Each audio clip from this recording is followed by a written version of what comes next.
Good evening. I want to begin tonight, first of all, welcoming you all, but recognize some of our guests. Judge Spring came to join us tonight, so thank you very much, Judge, for joining us. The City Council, some of our school committee members that are here, thank you very, very much for coming. All right, I'm going to go through this the best I can. I'm warning you up front, you may see a side to me you probably haven't seen in the past. Typically, these speeches, the family gets thanked at the end. However, as many of you know, I sometimes do things my own way. So I'd like to recognize my family now, and especially my wife, Sue.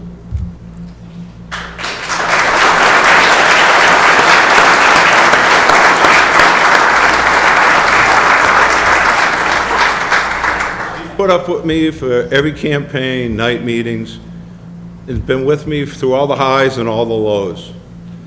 Never hesitated to give me a reality check when I came home grumpy from a meeting, which I did often. She's a great mother to our kids and a great grandmother to our she's not a great grandmother, she's a great grandmother to our grandkids. I'm fortunate to have a great family that's been with me for every campaign since 1993. My sisters, Diane and Mary Beth. My brothers, Steve and Jerry. My late sister, Anne Marie. And my mother and father. They all put in countless hours over the years, holding signs, stuffing envelopes, and of course, countless parades. Always having my back, no matter what. I've not been able to get through this without all of you. So the story starts about 31 years ago when then Mayor Hogan came over to see me at my CPA office and asked me to consider running for City Council. I fell for it and spent the summer knocking on doors and going to every event I could find. I remember my first night knocking on doors in my own neighborhood and having Sue and my 2-year-old son Kyle that's with us, he's not 2 anymore, he's got the family of his own, wishing me well at the end of the driveway. It worked out and I ended up getting elected. After the inauguration, I went back to my CPA office. A few days later, I got a call from Karen Bully, the council secretary, and she wants to be known as a secretary because I've been called on that before. She asked me if I was coming back to City Hall, and I said, for what? She said, you have a mailbox here, it's full, and you have a meeting on Monday night. After that, she took me under her wing, and for the next 18 years, I was mentored by the smartest person in city government. I filed my first order a couple weeks later. From that point on, I was being taught the system and how it worked by so many. I tried to learn as much as possible what was done right, and most importantly, what other people made mistakes doing. Over the course of a few years, I implemented several city financial policies and other orders that included the City Scholarship Fund. To date, the Scholarship Fund has awarded over $100,000 in scholarships to Marlborough students.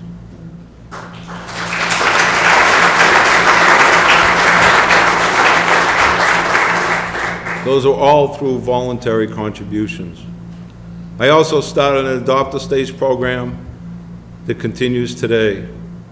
I was an outspoken counselor, and recall one night a fellow counselor wanted to take me out back of City Hall and kick my ass. His words, not mine. I was always questioning why mayors were doing certain things. At the time, I really didn't know the difference between a legislator and an executive. I soon realized I was not cut out to be a legislator. I wanted to be the executive, determining the city's future, I have a great relationship with Mayor Stevens, and I share my plans with her. I hit the ground running, and it was possibly the only time I spent the summer knocking on doors and really enjoyed it. For those of you that have knocked on doors, you know how it gets sometimes. Everything was going just fine until a couple weeks before papers were due for the election. I had been running unopposed to that point. And out of the woodwork came a local attorney, Matt Jones. He was a good candidate, and I had to step up my game for the last few weeks. I won the first election by just 42 votes. I guess a little too much baggage from my council years. People say I've changed a lot since I went up to the mayor's office, but again, a legislator's job is completely different than the executive. As the mayor, you're always under the microscope and need to think through an issue, an obstacle, and keep a concise message. You're the one making the final decision. The buck stops with you. After the election, the best advice I was given from the Massachusetts veteran mayors, they said go out and find the best staff possible, even if they were not part of your inner circle or someone you currently know. So I did just that. Mike Berry started off with me as the chief of staff. I think he taught me more than I taught him. And Trish has been with me since the beginning and has held both positions. I now had the best staff in any mayor's office anywhere. We hit the ground running after we figured out how to do the day-to-day operations on the 4th floor. Got a little confusing, so I asked Diane Halper to come give us a hand through the transition since she had the experience. She was with us a couple of weeks, then we were off and running again. I can't thank Diane enough. We started out with the beach project, received the state grant and matched it with some city funds and did a complete renovation of the parking lot, added a playground, basketball court, and cleaned up the concession stand. Most recently, added a mural to the building. We received more compliments on the beach than any other project we've done. As this was going on, we took on building the new senior center. And although I thought it was going to be a lot easier than it was, there was a misconception from some of the neighbors that were opposed to the location and filed a lawsuit against us. I could not convince people we were not building the senior center in the middle of Ward Park. So I was convinced to do the senior center and the park simultaneously so butters would understand we were increasing the size of the field, adding a skateboard park, tennis and pickleball courts, a basketball court, and a playground, as well as bocce courts and horseshoe pits. It turned out to be a great success, and some of the neighbors that were originally opposed to it ended up calling and stating how happy they were with the results. I guess that's what makes it all worthwhile. We started developing fields and playgrounds throughout the city. One of the 3 turf fields we completed was the 1 Lieutenant Charles Whitcomb School. When it came time for naming the field, former DPW Commissioner John Galoni and Mike, my chief of staff, both came up with the same name, John Noble. He and his wife ran the office supply store down on Main Street for 50 years. He was very active in the chamber and the Rotary Club. But more importantly, he was a Purple Heart Battle of the Bulge veteran. I thought this was a home run. The idea came from 2 people I trusted. They wouldn't mislead me. Boy, was I wrong. None of us realized at the time that there was a list in place for naming city property, and I needed to first check with the Veterans Commission. They gave me a verbal warning and told me don't do it again. Mike decided to move on, and Nick Milano came in just in time to start the Goodnow Brothers school project. Nick had experience doing school projects, so it worked out perfectly. Although he and Mike might have had a different style, we didn't miss a beat. and I still had the best team anywhere. With John Galone and Nick spearheading the school project, I never had to worry about a thing, and the building came in on time and $10 million on the budget. I couldn't have asked for a better result, but it opened right in the middle of COVID. It was a challenging time. We went through a number of staff changes in my office over the last few years, always good people, but maybe I wasn't the easiest person to work for.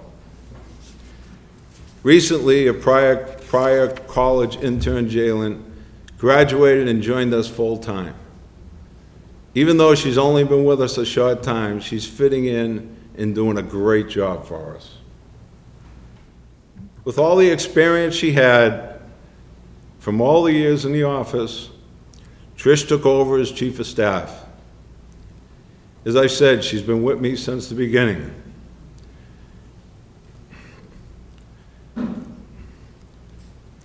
And there is no way I would have had any success without her.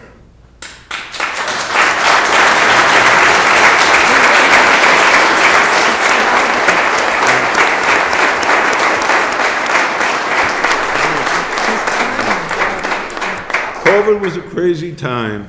It was a daily challenge trying to figure out what we could leave open and what we had to close.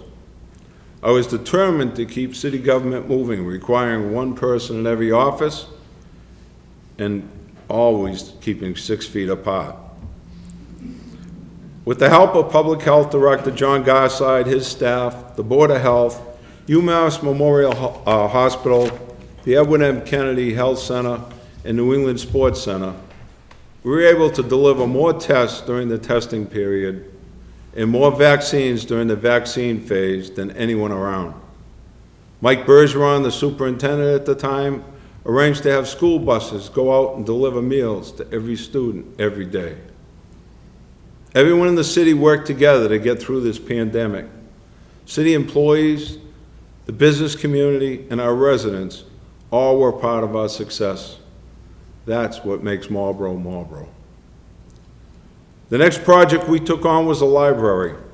It was a little more difficult because John had retired. I spent more time checking on the project than I had with others.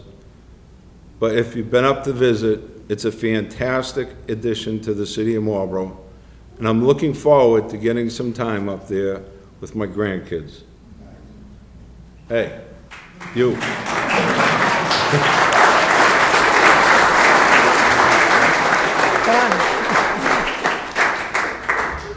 Under the leadership of Chief Georgie and prior to that, Chief Leonard, we have one of the few accredited police departments in the state.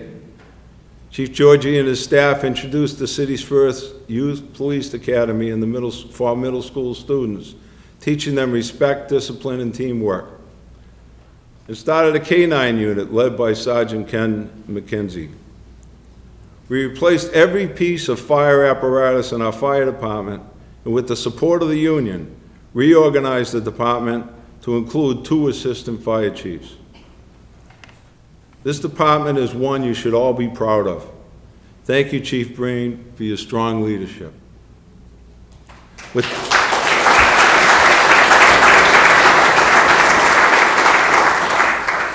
Ted Scott and the dedicated staff of the DPW, the city's completed in the last 12 years 55 miles of roadway, which is 46% of the entire city.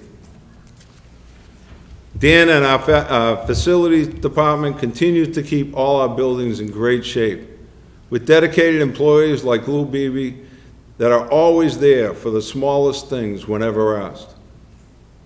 I recognize that having a strong economic development strategy is pivotal to improving our community. Being a CPA, I saw how important it was to have a large companies here that could feed the smaller companies, bringing employees and spending money in our gas stations, convenience stores, and restaurants. This additional revenue is vital to stabilizing the residential tax rate, as you've heard many, many times from the president on the council floor. One of the reasons the city's success are the envy of many cities is we never stop recruiting investing, and innovating. When it comes to economic development, to say I was aggressive may be an understatement. The big fish feed the small fish. And that may be something that some of our councilors may have forgotten in the recent votes. Working with Meredith Harris and the MEDC for the last 9 years and her predecessor, Tim Cummings, we have cultivated a diverse portfolio of companies that have generated thousands of job opportunities while providing us with revenue that allows us to invest and upgrade our city while keeping it affordable. I hope moving forward the city will continue this strategy and work with Meredith and the MEDC team. I can't thank Meredith enough for what she's done for me and for the city of Marlborough. Thank you, Meredith.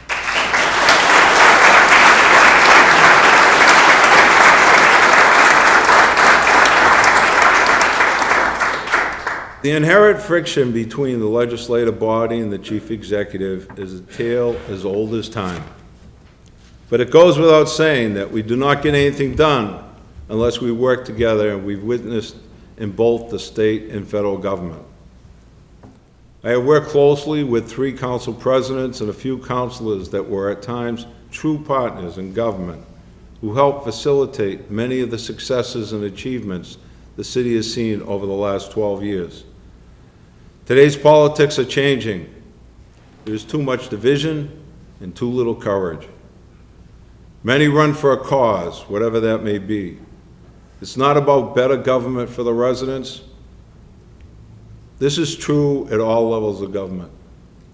Good mayors get elected to make the best possible decisions for the community while pushing their managers to get stuff done. I feel I've accomplished that. I've been fortunate to have some outstanding department heads working beside me over the last 12 years. Their expertise and advice have been instrumental. There is only one that got away with telling me no, time and time again. And that was my city auditor, Diane Smith.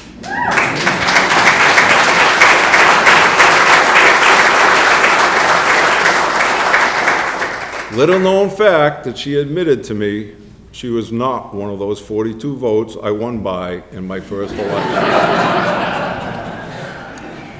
And I've already told Mayor-elect Dumas if I were to get another job somewhere and needed a finance person, Diane would be my first phone call.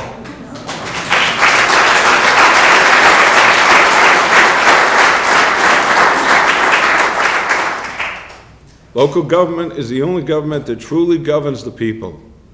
It's completely transparent, where your average citizen can find out whatever they need to know about the elected officials' decisions. Ultimately, by dedicating time and effort to serve in local government, or as a volunteer on a board or commission, you play a pivotal role in shaping the future of your community. This is the greatest job ever. I was told that at the beginning and didn't believe it. When I took over for Mayor Stevens, the city was in really good shape, and I just wanted to bring that bar up just a little bit. Leave the city a little bit better than it was when I was elected.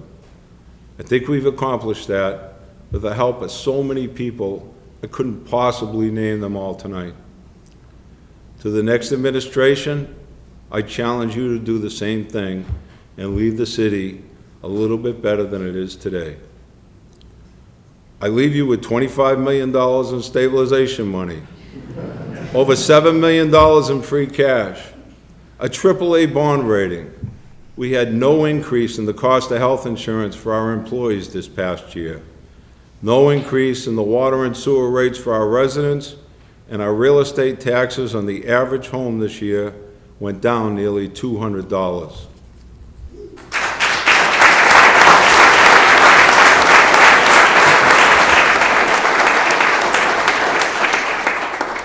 I wish our mayor-elect and incoming city council my sincerest wishes for success. You will be challenged in ways that you cannot possibly foresee today, but so long as you put the city of Marlborough interest ahead of your own, there will be no challenge you cannot overcome. To the great citizens of Marlborough, thank you for entrusting me with your elected vote over the last 12 years in the honor of serving as your mayor. I want to wish everyone a very Merry Christmas and Happy New Year, and may God bless all of you and continue to bless the city of Marlborough. Thank you.